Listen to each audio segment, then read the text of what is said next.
변화산 이야기는 잘 알려졌죠. 예수께서 제자들과 같이 변화산에 올라가서 기도하다가 용모와 옷이 변했다는 이야기입니다. 변화산이 어디인지는 정확하게 모르겠어요. 예수의 용모가 변했다, 그런 이야기를 담고 있어서 보통 변화산이라고 얘기합니다. 겟세마네 동산과 똑같지는 않겠죠? 겟세마네와 감람산, 그것은 예수께서 잡히시는 날 밤에 기도한 곳이죠. 감람산은 그 올리브 나무가 많다고 해서 부처짐입니다. 겟세마네, 그것도 어떤 의미가 있는데 제가 지금 딱 머리에 떠오르지가 않네요.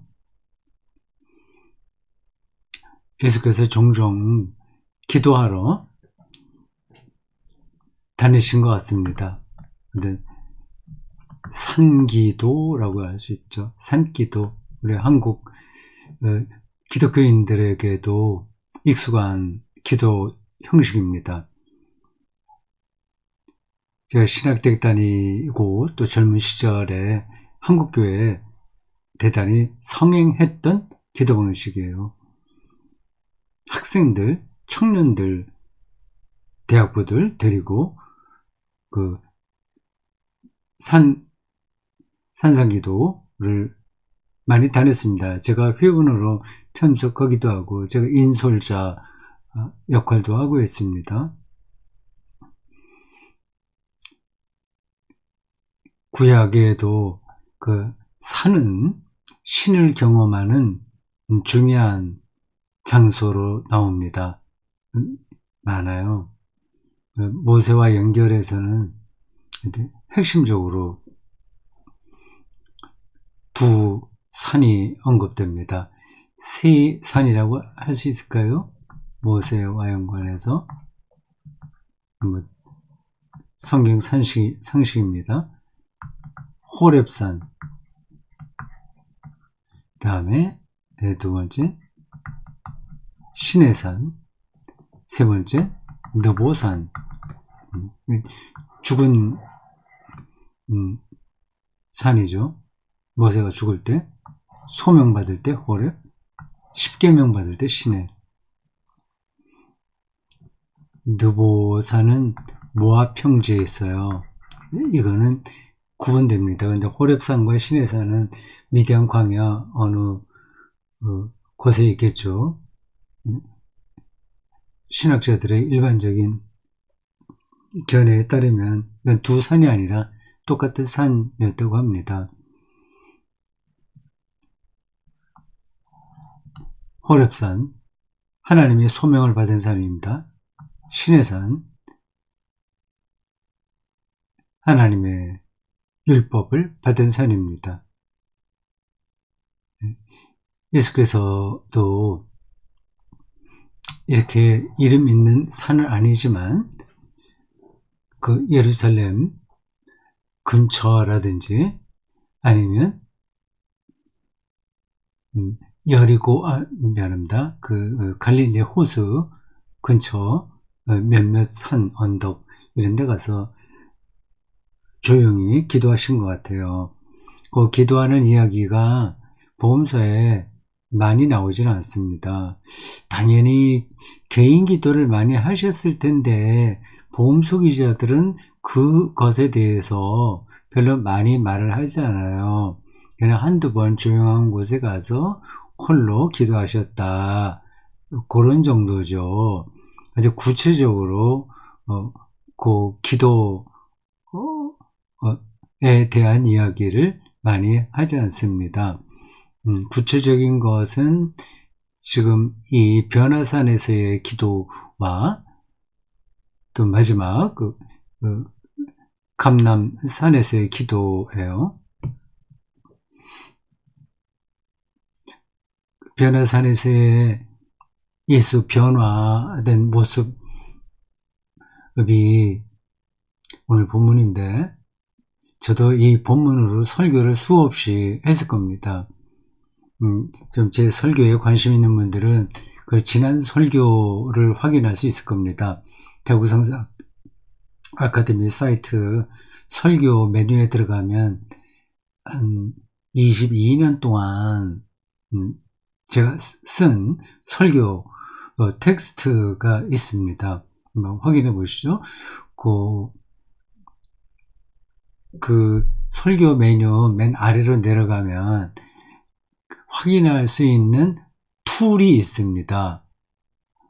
성경 본문을 통해서 찾을 수도 있고 설교 제목으로 찾을 수도 있고 몇 가지 있을 것 같은데요. 보통은 본문으로 많이 찾겠죠.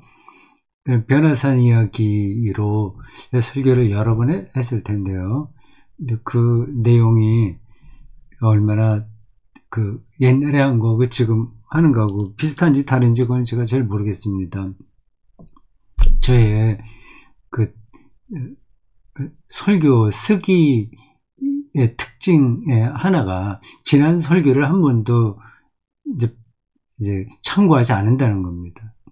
똑같은 본문이라도 지난번에 설교한 거 수없이 많이 했겠죠. 그 세계 교회력에 따라서 주어진 그 렉셔너리를 따라가다 보니 그게 3년 주기잖아요. 그러니까 저 본문으로 한 4, 5년에 한 번씩은 하지 않았을까요? 그러니까 저런 굉장히 중요한 이야기라서 더 했을지도 모르죠. 뭐 5년 만에 한 번씩 했다고 하더라도 최소한 4편 아니면 5편 정도 될 것 같습니다. 지난 설교에서 제가 어떤 내용을 담아서 설교했는지 모르겠는데 이번에 그 본문을 읽으면서 새롭게 느낀 것들이 제법 있었습니다. 그게 새롭게 느낀 건지 아니면 옛날에도 다 그렇게 느낀 걸 이번에 설교문을 작성하면서 조금 더 진하게 느낀 건지는 잘 모르겠습니다. 뭐 관심 있는 분들은 한번 확인해 보시죠. 그래서 예수의 얼굴이 빛났고 옷이 광채와 같다 빛난다는 얘기 아닙니까? 그러니까 그 예수 전체가 다 어떤 특별한 빛으로 제자들에게 경험되는 거죠. 근데 그게 뭘까라고 하는 겁니다. 그 출애굽기 39장인가 거기에 보면 맞죠? 오늘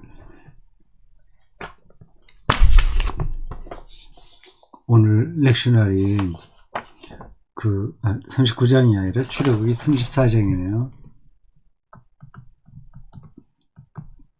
34장 렉셔너리에 따른 처지 말씀 혹은 구약 말씀에 나오는 그 모세와 관련된 이야기입니다. 모세가 시내산에 가서 돌판을 들고 내려가는데 백성들이 모세의 후광에 겁을 먹고 감히 쳐다보지도 못했다는 얘기입니다. 빛이 났다는 얘기입니다. 변화산에서 예수가 빛으로 경험됐다는 저 성경 본문을 팩트로 이해하시면 안 되는 거예요. 제가 누누이 말씀드리는 겁니다. 팩트, 어떤 사실로 생각하시면 안 돼요. 신문 기자가 보도할 수 있는 이야기가 아닙니다.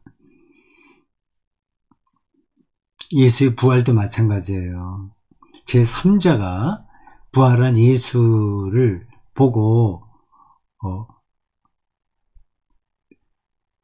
보도할 수 있는 그런 성질의 사건이 아니라는 겁니다. 종교 경험은 이런 실험실에서 반복되는 게 아니에요. 그걸 구분해야 됩니다. 그럼 성경에 팩트가 하나도 없다는 말이냐? 그 뜻이 아닙니다. 팩트와 유비와 상징 등등이 뒤섞여 있습니다. 고대인들에게는 그런 글쓰기가 전혀 이상하지 않았어요. 기적적인 사건들 있지 않습니까? 그걸 그냥 그대로 보도하는 게 그 사람들에게는 이상하지 않았습니다. 근데 그들은 우리보다 좀 무식해서 그걸 사실대로 믿었다는 뜻이 아니에요. 그게 그들의 글쓰기 방식이었습니다. 시인들이 어떤 사실 보도를 하나요? 시인의 영혼에 포착된 어떤 사건을 문학적으로 묘사하는 거 아니겠습니까? 그 시인이 묘사한 거하고 신문 기자가 보도한 거하고는 차원이 다른 거예요. 지금 녹음이 잘 되겠죠?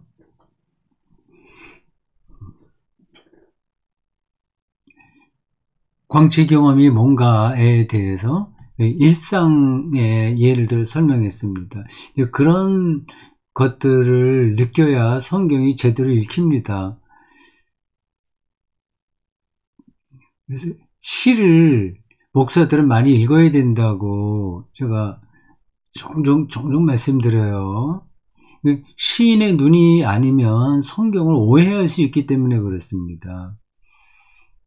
시인들은 사물을 빛으로 경험하는 겁니다. 철학자들도 그렇고요. 그 실제 빛, 또 물리학에서는 그리고 광자라고 하거든요. 광자, 빛 입자 얘기하는 거죠. 빛이 입자이기도 하고 파동이기도 하고 이지 않습니까? 어떤 때는 파동으로 나타나고요. 물결처럼. 어떤 때는 입자로 나타나요. 빛이 우리에게 비추면 실제로 우리 막 타요. 살갗이 타요. 전 신비입니다. 저는 물질이 없어요.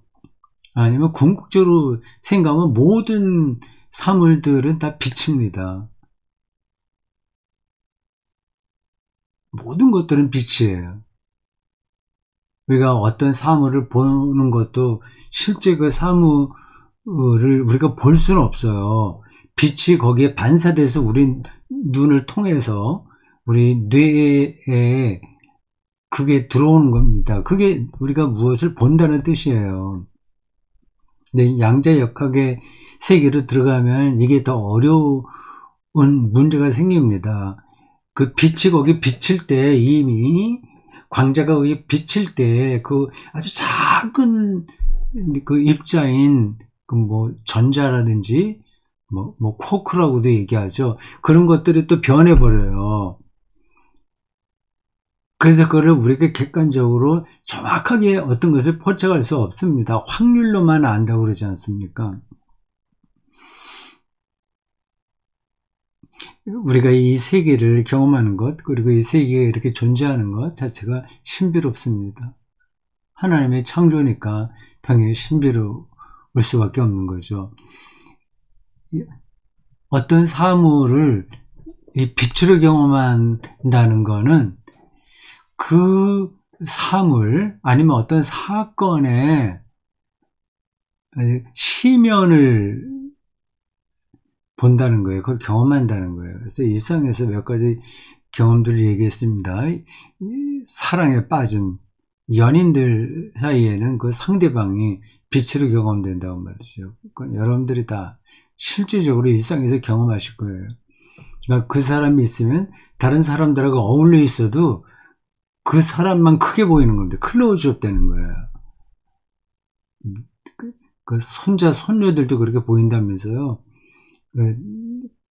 그리고 이러한 그 겨울에서 봄으로 넘어갈 때 이 구름, 바람, 그리고 어떤 선승들은 대나무 숲에서의 바람 소리,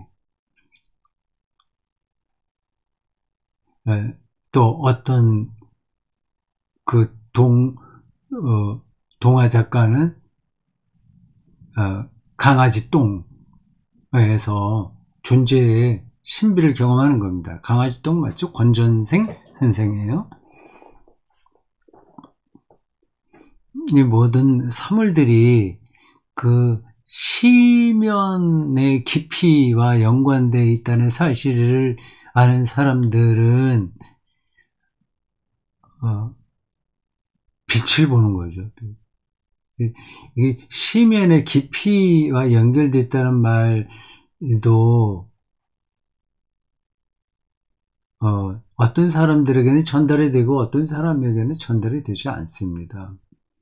근데 이게 답답한 일인데 아는 것만큼 보인다고 하잖아요. 강아지 똥, 권정생이 강아지 똥 말이에요. 그 좀 더럽다고 생각하지 않습니까? 근데 그게 어떤 계기가 되면 민들레가 꽃을 피울 수 있는 영양분이 된다는 거 아닙니까? 어떤 시인의 식구에 그런 게 있더라고요. 연탄재에 함부로 발로 차지 마라. 언제 당신은 그 나물 위에서 자기 몸을 불태워 본 적이 있냐? 그런 비슷한 얘기예요. 하찮은 것마저도 또 존재의 깊이 시면이죠. 여기 연결되어 있다고 하는 겁니다. 모래 하늘도 그렇고. 그래서 그런 차원에서 성인의 눈높이에 대해서 잠깐 말씀드렸습니다. 예수를 빛으로 경험했다는 것은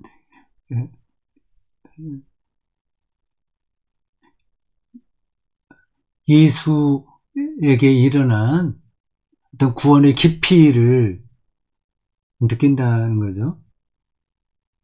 그래서 존재의 빛을 느끼는 거예요. 근데 그런 것이 절정에 도달한 사람을 가리켜서 우리는 성인이라고 얘기한다. 그 설명은 뭐 여기서 하지 않겠습니다. 그냥 한마디로만 얘기하겠어요. 인간의 존엄성을 들여다볼 줄 아는 사람이 성인입니다. 존엄성이 완전히 파괴되는 사람은 없거든요. 아무리 파렴치한 사람이라고 하더라도 거기에 인간의 존엄성이 있습니다. 우리 기독교주 용어로 바꾸면 하나님의 형상이에요. 그래서 제가 정치적으로 서로 입장이 다를 때 상대방을 비판할 수 있으나 모욕하지는 말라고 했습니다. 조롱하지는 말아야 된다고 말씀드렸습니다. 이 한 인간을 모욕하고 조롱하는 거는 그의 존엄성은 말살하는 거거든요. 그런 권한을 누가 받았습니까? 그 권한이 사람에게는 없는 거예요. 우리나라 정치에서는 상대방을 짓밟는 일들이 많이 일어납니다. 그거야 인간에게 승부욕이 있어서 어쩔 수 없긴 하지만 거기까지는 되는데 모욕하지는 조롱하지는 말아야 됩니다. 이게 근데 풍자 같은 건 괜찮은 것 같아요. 풍자 하는 거요. 옛날 판소리 아니면 그런 데에서 양반들을 풍자하잖아요. 지금 도 풍자에서 그 어떤 위선을 까발리는 건 가능한 거죠. 근데 그거하고 조롱하는 거하고는 다른 문제입니다. 정치적인 입장이 다르더라도 조롱하지는 말자. 근데 자꾸만 그런 쪽으로 나가게 되는 건 이게 너무 극단적으로 대립하기 때문에 그런 것 같습니다. 이 모세와 엘리야가 그 자리에 나타났다고 하지 않습니까? 이건 불가능한 이야기예요. 그건 아무도 사진으로 찍을 수 없어요. 그건 팩트의 문제가 아닙니다. 팩트가 아니라 이벤트예요. 어떤 사건인 거예요.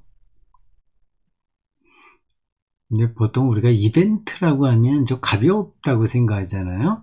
그게 아니라 어떤 사건이라는 뜻입니다. 사실로서의 사건이 아니라 의미심장한 어떤 사건을 가리키는 겁니다.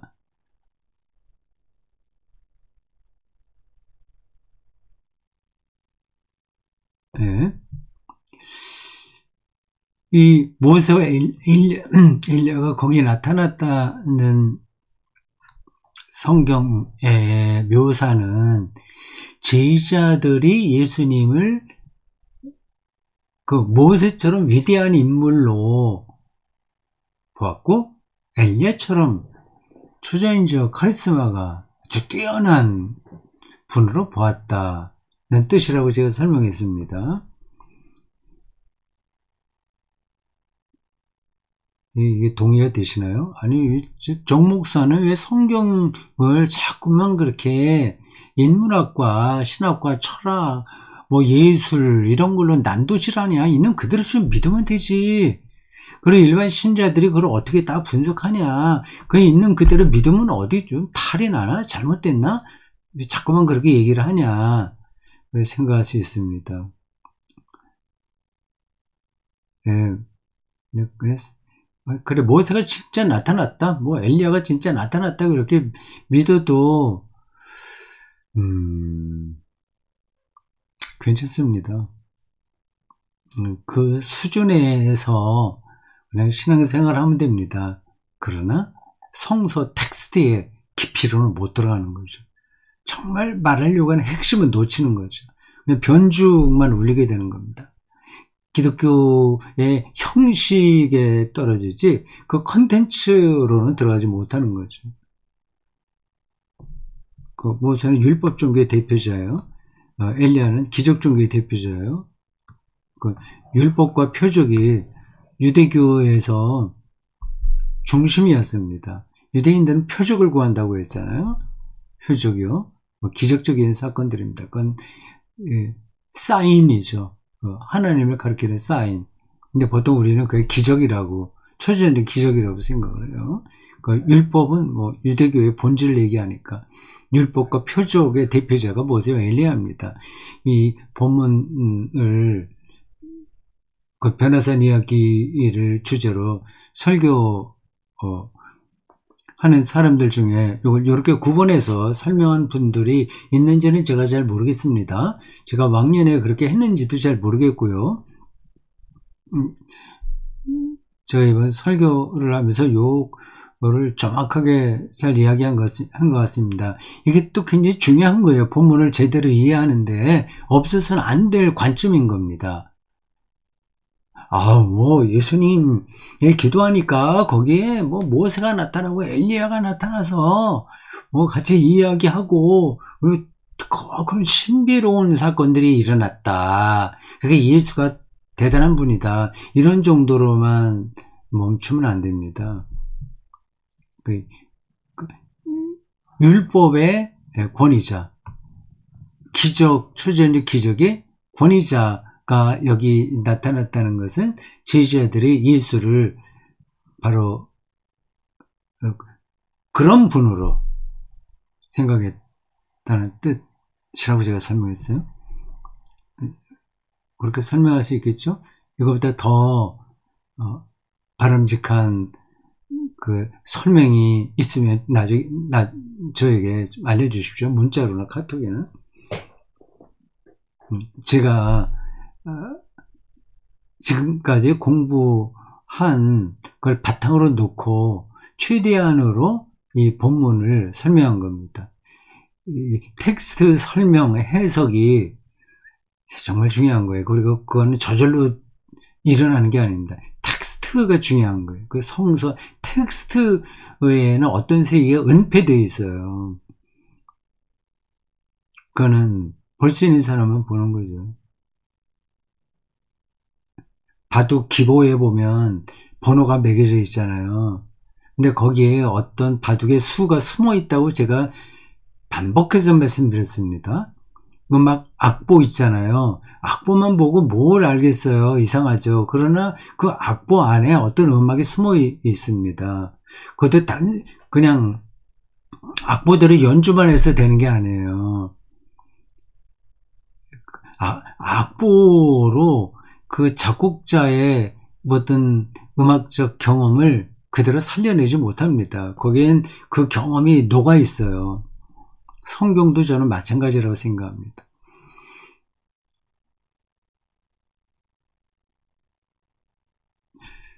근데 그 이야기 진행을 보면 모세와 엘리야가 사라졌어요. 그 두 분만 있다고 하더라도 참 신나는 일 아닙니까? 예수가 모세와 같은 그 권위, 명예만 있다고 하더라도 제자들로서는 펌이 나는 일이죠. 아, 예수를 사람들이 엘리야로만 인정해줘도 신바람 나는 거죠. 근데 그건 지나가 버립니다. 다 그건. 그러니까 그건 정확한 게 아니라는 거죠.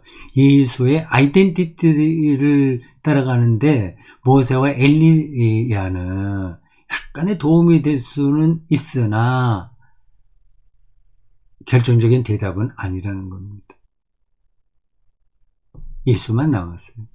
예수만 하나님의 유일하신 아들이에요. 모세와 엘리야는 전혀 그렇지 않습니다. 그래서 오늘 설교 제목이 오직 예수, 오직 예수, only, O-N, only 예수, Jesus, 혹은 alone, only, sola, 예수스, 라틴어로 하면 이제 그렇습니다. 이게 막무가내시 모든 세상 것들은 다 부정하고 그냥 문자 그대로 예수만이 절대다 그런 뜻은 아니에요. 요 말 표현이 정확하지 않았습니다. 예수만이 절대다는 거는 맞아요. 그렇다고 해서 예수 교회 밖에 구원을 부정하지는 않습니다. 예수 믿지 않는 사람들도 하나님께서 하나님의 방식으로 구원하신다는 사실을 오직 예수라는 믿음 안에 산다 하더라도 부정할 수 없습니다. 부정하면 안 됩니다. 이게 서로 모순되는 것 같죠? 오직 예수라는 말하고 교회 밖에도 구원이 있다는 말이 겉으로는 모순처럼 보이는데 실제로는 안 그렇습니다. 오직 예수만이라는 사실에 집중해야 우리는 하나님의 구원을 제대로 이해할 수 있는 거예요. 그러니까 유대교의 율법과 그 표적, 이것을 뛰어넘어야 그 예수를 통한 구원을 이해할 수 있는 거죠. 예수 구원은 여긴 안 나왔나? 안 나왔구나. 설교 본문에 나오는데 그는 십자가 죽음이에요. 반대죠. 율법은 고상해요. 율법주의는 고상한 거예요. 표적은 엄청나요. 아주 다이나믹해요. 근데 십자가 죽음은 무식한 거예요. 이건 저주받은 거예요. 신이 죽은 거예요. 신죽음의 신학이 십자가 신학입니다. 기독교는 거기서 시작했어요. 그러니까 완전히 차원이 다른 겁니다. 그러니까 모세의 율법과 엘리야의 표적은 다 사라지고 예수 이후로는 신죽음의 사건에서부터 참된 구원이 시작한다는 얘기입니다.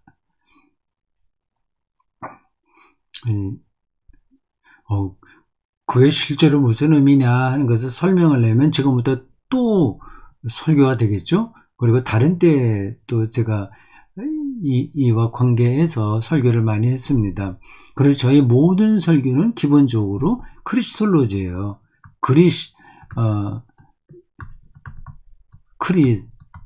크리스톨로지. 기독론적인 겁니다. 예수 캐리그마예요. 그가 왜 구원자인가 하는 거예요. 물론 모든 설교자들이 다 그걸 얘기하지. 근데 그렇지 않습니다. 혼합적인 설교도 많아요. 혼합주의적인 거죠. 율법도 적당하게 들어오고, 표적도 적당하게 들어오고, 기복주의도 적당하게 들어오고, 그리고 오직 예수만이라고 하는 것으로 비빔밥을 만드는 겁니다. 그게 일반 사람들에게는 더 매력적일 겁니다. 이 세상살이에서 효율성이 있는 것은 율법과 표적이기 때문에요. 근데 그리스도교는 전혀 그렇지 않은 데서 출발했습니다. 십자가에 죽은 예수를 그리스도로 믿는다는 게 이게 말이 되냔 말이에요. 근데 거기서부터 시작했다니까요. 이게 이제 역설적인 거죠. 이게 신죽음이에요. 그런 신죽음의 신학도 많이 있습니다.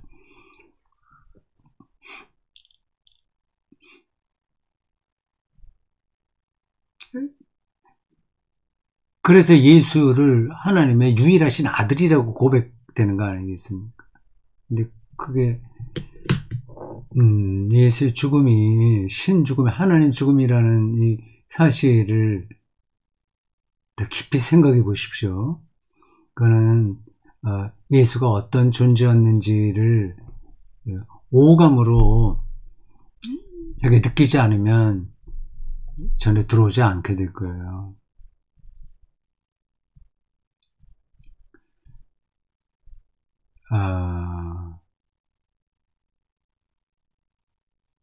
네.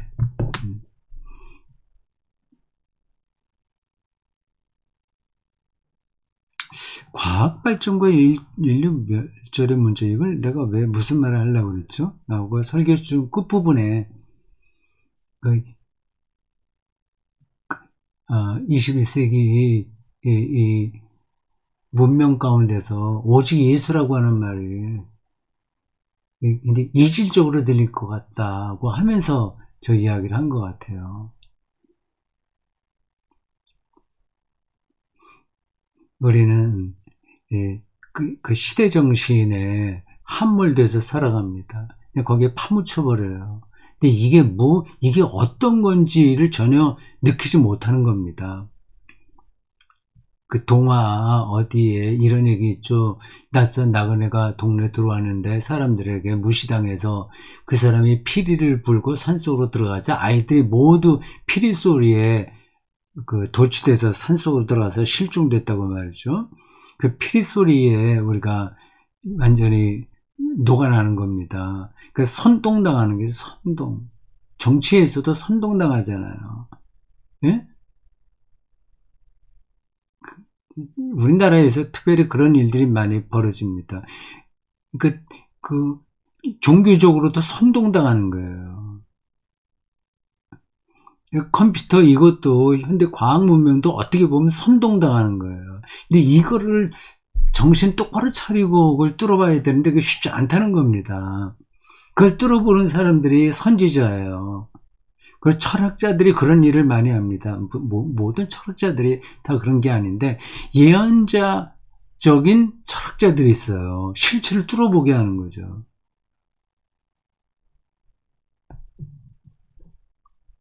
예수만 남는 엄청난 순간이 우리에게 다가오고 있다고 설교 아주 마지막 부분에서 했습니다. 이제 죽는 순간이죠.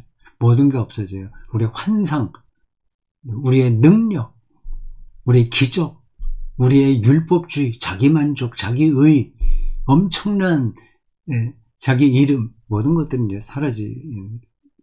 예수만 남는다. 엄청난 사건이죠.